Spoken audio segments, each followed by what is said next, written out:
ይመስላል፣ አንዴ ጨንቃል ምናምን ነገር በቃ በአንዴ እንድትመነጥቁ ውስጣችሁ ይፈልጋል።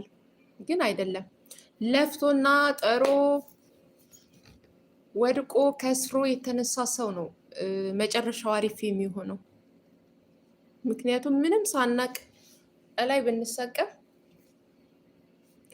ስንወርድ በጣም እንጎዳለን።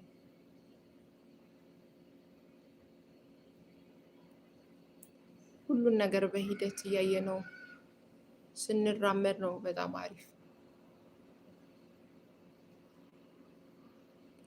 ዜሮ ላይ እንኳን ብንቀር ምንም አይመስለንም። ምክንያቱም መንገዱን ጠርገን አልፈናል።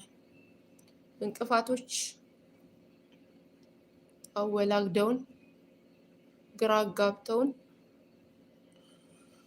ረግጠናቸው ስላለፍን አዲስ አይሆንብንም።